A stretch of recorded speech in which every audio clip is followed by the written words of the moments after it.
Hello, ladies and gentlemen. I'm back.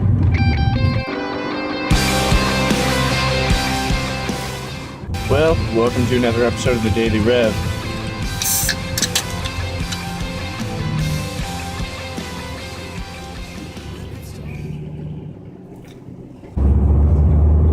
Well, what can I say? I'm back, and I am so glad to be back.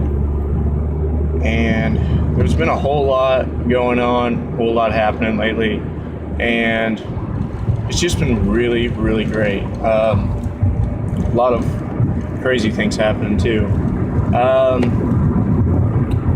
I got a new job, and I'm now working in a police station as a dispatcher.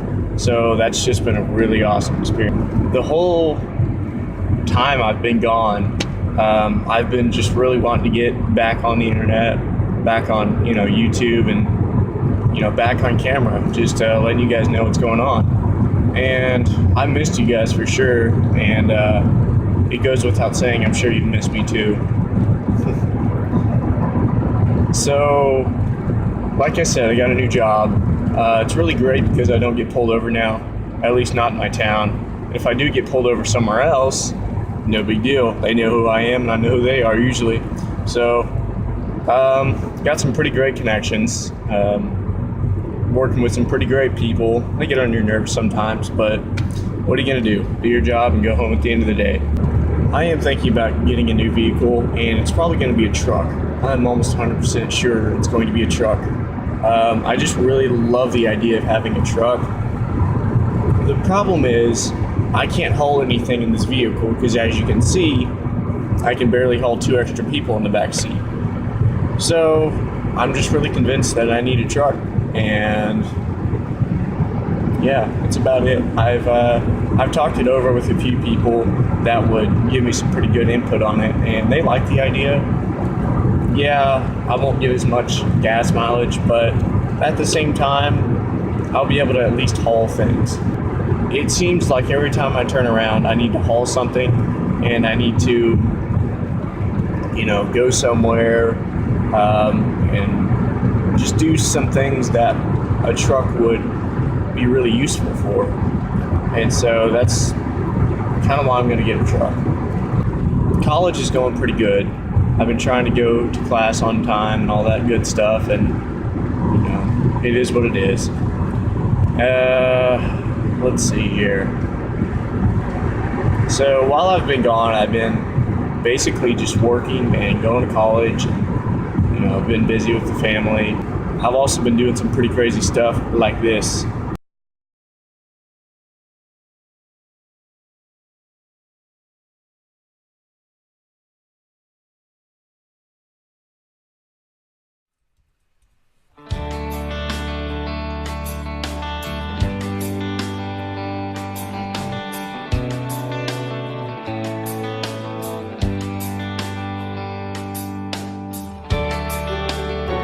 I'm not really racing. He's got me the last couple times when the sheriff passes going the other way. So anyway, could be interesting.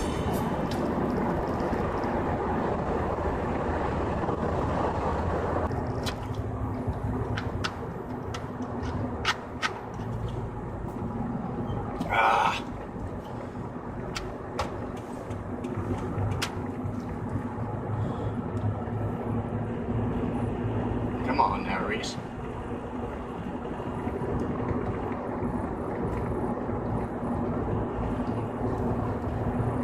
This is about to merge into a 1 lane, so there's kind of no point of trying to race him anymore.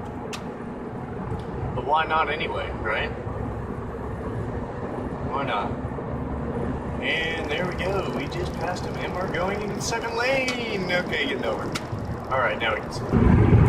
Yeah, I was, I don't know, I was just feeling obnoxious one day, so I was like, oh, I'm gonna go race my friend, because he was coming back from the town we were in, and we had just got done eating. I was like, oh, hey, why not? I spotted his truck, and I was like, let's race him.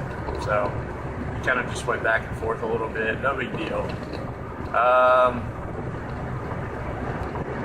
The last few days I've been kind of going out with friends and just really having a good old time, spending some good quality time with my friends, time that was much needed.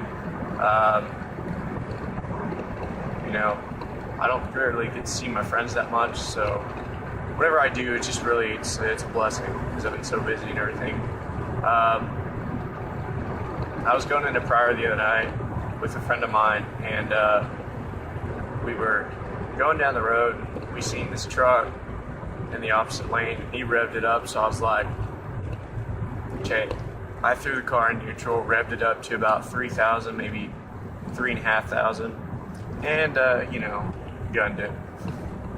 I slammed it back down in drive, and then I drove off into the sunset, but it was actually nighttime, so I can't really be truthful.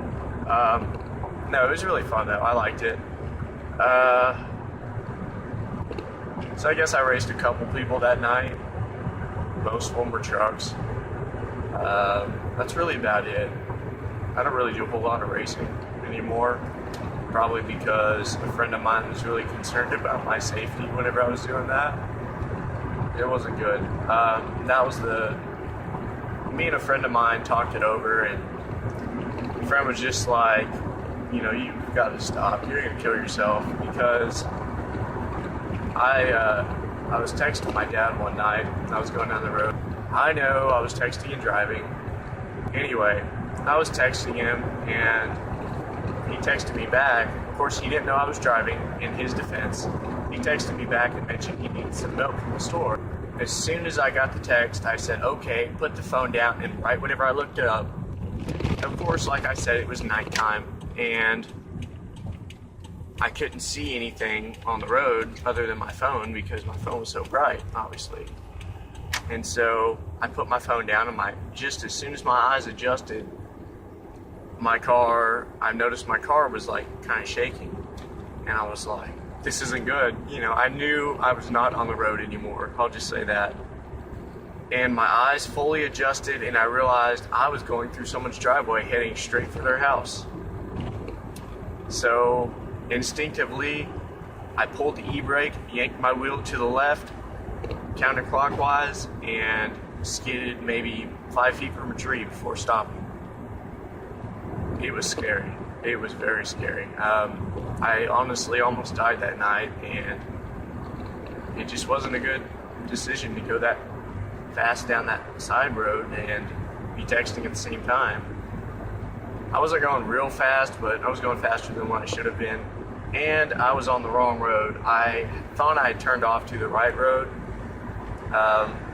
Coming from my house, there's a turnoff from the main highway, and then the second turnoff is the one that goes into town. And I already had to go into town, and so whenever my dad texted me, I was like, okay, no big deal.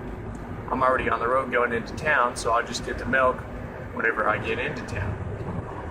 And I happened to take that first turnoff that didn't lead to town, and almost went into a house. And if I wouldn't have realized it, I would have been inside someone's house, and quicker than I wanted to be. On another note, if you look up in this little camera right here, you'll notice a red building. Anybody who can guess what that is? That's a fire station. Yes, good job, guys. And that's where I'm going to be working, hopefully starting at the end of this month. No, I'm not quitting the police department because I have an amazing job and it pays really well. Yeah, it is stressful. Being a dispatcher, you have to deal with some crazy things, but it's still really cool. I did talk to the fire chief over there at that fire station, and it's just maybe 1.5 miles down from my house. So I was like, hey, that's pretty close. So I figured I'll work there part-time as a volunteer firefighter, get to save even more lives. Because as a dispatcher, the information that I give out or don't give out is really the difference between life and death. I hate to brag on myself, and I'm really not. I'm just bragging on the occupation. I've had quite a bit of people thank me for being a dispatcher since I've had the job, and it's gratifying, honestly. Yeah, you get a pretty big paycheck at the end of the week, but that's honestly not the real reason why I work for the police department. I mean, honestly, at first, I just wanted to be around police. I just wanted to be in that environment because even as a little kid, I've always wanted to be a police officer or some kind of law enforcement. And this job is going to open up so many opportunities.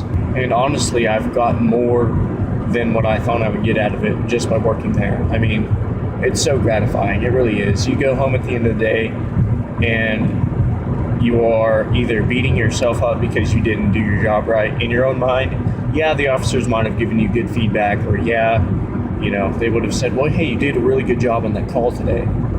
Okay. Either you go home beating yourself up, or you go home saying, wow, I'm glad I could help that person out today. It's really that simple. So until next time, thank you guys for watching the first episode of Season 3 of the Daily Rev. I'm David, and we'll talk to you guys later.